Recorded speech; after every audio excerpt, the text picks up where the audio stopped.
Sizga yaxshi kayfiyat tilaymiz. Savol bering, agar sizda shunaqa muammoli savol tug'ilgan bo'lsa.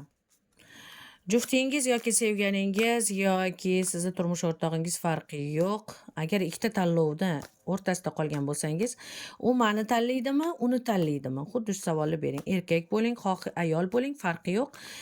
Erkakka ham, ayolga ham to'g'ri keladi bu rasqlat. U mani tanlaydimi yoki uni tanlaydimi? O'ylayotgan odamingiz ismini takrorlang, aniq tasavvur qiling. U mani tanlaydimi yoki uni tanlaydimi? U mani tanlaydimi yoki uni tanlaydimi? O'ylayotgan odamingiz, o'ylayotgan odamingiz ketishini sezyapsiz. Ya'ni ketishga tadorik ko'rmoqda. Munosabatda, suhbatda, telefonda, ishda, qanaqadir sizga sovuq munosabatda. Albatta, siz ikkitalikni o'rtasida turibsiz. Sevgi bor, mana 3 ta treугольник. Hozir u siz bilan birga bo'lgan bilan xayoli unda. Xayoli unda. Juda sog'inch bor, uni ko'proq sog'inadi, lekin sizni ham tashlab ketishni xohlamayapti. Sizni mani taqdirim deb o'ylaydi va bu yerda ko'z tegishi ham bor, nazar ham bor, bu yerda hatto o'qituv ham bor.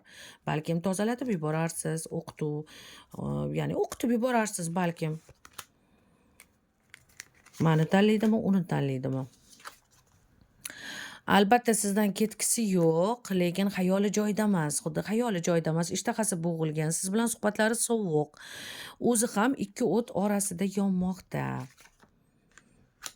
Bunga bir ayol kishi yoki bir erkakning ta'siri bor. Ya'ni so'zi o'tkir, ya'ni shantaj qila oladigan, ya'ni ustidan yozib yuboradigan odam tushib qolganda o'rtalaringga. O'sha u goh xotini bo'lsin, goh uni oilasi, yo bilmadim, bu qanaqadir uchtalikda, uchtalik. Siz o'sha ikkita shaxsning o'rtasida tushib qolgan odamsiz. U sizni tanlaydimi, uni tanlaydimi? Sizni tanlasa, sizni tanlash niyati bor, faqat o'zi sizni yoningizda yo'q hozir u, lekin sizlarda munosabat o'lgan, boshqacha etapga o'tgan. Qanaqadir ko'proq faqat suhbatlaring sevgi emasda, pul borasida bo'lgan. U va'da qilgan narsalarni qilib berish kerak, olib berish kerak. U bo'lsa o'zini olib qochyapti, keyin sabr qilib tur, bo'ladi-da, sabr qilib tur deyapsiz. Siz sezyapsiz, u sizdan ketayotganini siz sezyapsiz. Ich-ichingizdan sezyapsiz. U ketishga chog'lanyapti. Qarindoshlari u. Qarindoshlari, oilasi bilan bog'liq.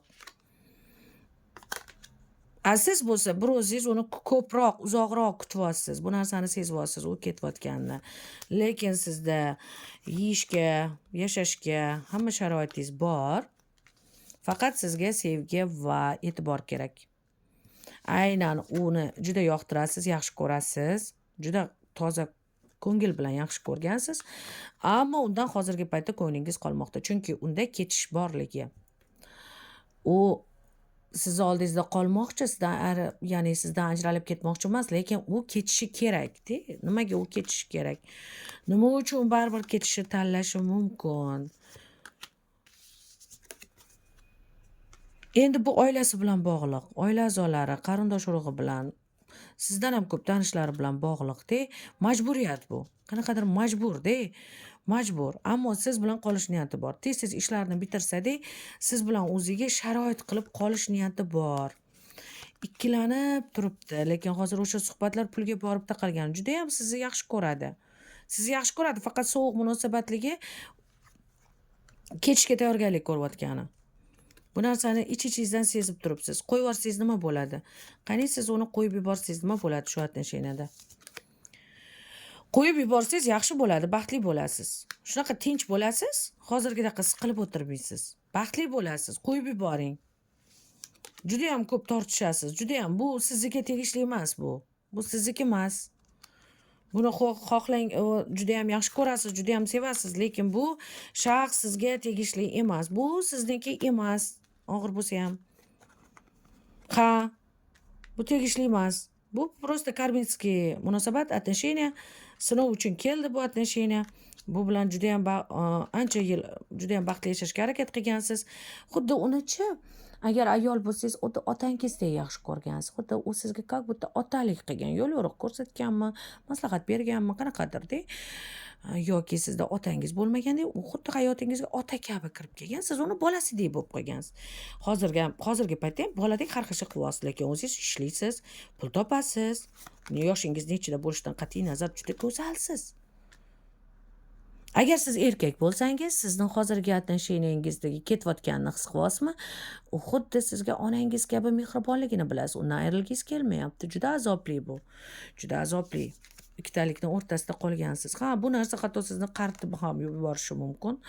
Hatto o'qituv aralashgan, juda ham sovuqchilik tushirgan. Bu juda ham og'ir yukdek ko'rinyapti sizlarga.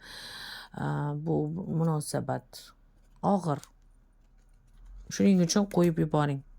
Qo'yib yuboring, baxtli bo'lasiz. Siz ham, u ham. Hammasi joyiga tushadi. Qayerdan bilasiz? Mo'jiza ro'y berib g'oyibidan balkim sizlarda yaxshi bo'lib ketar. Qo'yib yuboring. Mana ko'ryapsizmi? Qo'yib yuboring. Qo'rqmang, qo'rqmang. Sizda qo'rquv bor. Qo'yib yuborishingiz kerak. Musobaqalashmang. Siz musobaqalashyapsiz. Hapsanimi ko'rsataman. Qani ketib ko'rchi? Hapsani ko'rsataman. Qani ketib ko'rchi? Men seni qo'ymayman osonlikcha. Deyapsiz. Bu yaxshi emas. Qo'yib yuborasiz, shunda вообще yo'llaringiz ochiq bo'ladi.